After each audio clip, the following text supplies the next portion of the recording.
Bon dia, bona tarda, bon vespre, bona nit. Soc en Pere, i aquestes són les notícies d'Higini Televisió.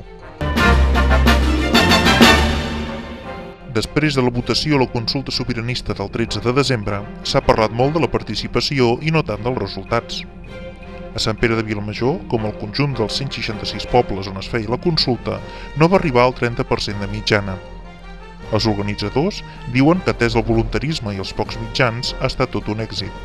Els partidaris del no, en canvi, ho consideren un fracàs. Després d'una setmana de només donar voltes entorn a la participació, el 95% dels vots afirmatius han quedat oblidats i menystinguts.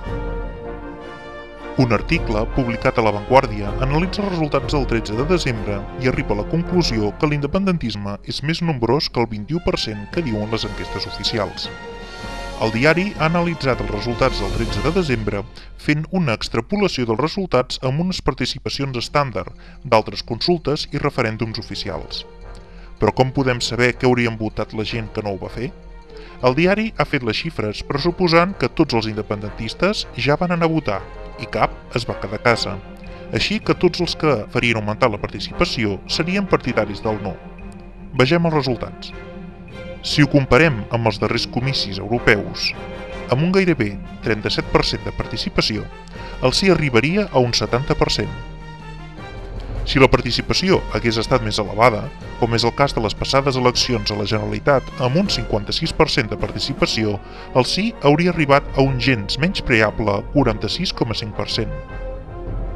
Si prenem una participació molt més elevada, entorn al 70%, com en les darreres eleccions espanyoles, el sí arribaria a un 37%. És a dir, amb una alta participació, el sí gairebé duplicaria la representativitat que li atorguen avui les enquestes oficials. I si, en canvi, comparem amb els resultats del 13 de desembre amb les participacions als darrers referèndums, el sí surt encara més ben parat.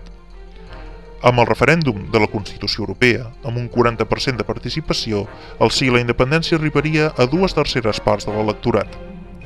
I, amb la participació del referèndum de l'Estatut, que va ser més alta, el sí guanyaria amb un 53%. Però tot plegat no deixa de ser político-ficció.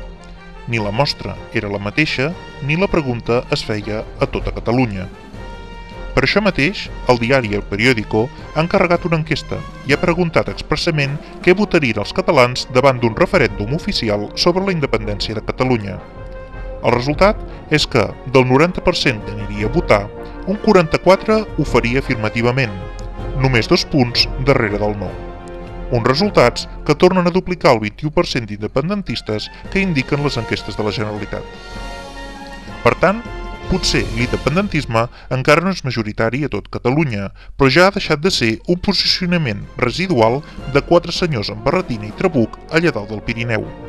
I va guanyant adeptes. Gràcies a qui? Els senyors Rajoy, Curris Valenzuelas, Bonos i companyia. D'aquí poc, el Tribunal Constitucional també hi ajudarà una mica, tots a una, com toca en aquestes dates nadalenques. Bé, de moment això és tot per avui. Ens podeu trobar a les 24 hores a higiniherrero.cat. Us mantindrem informats.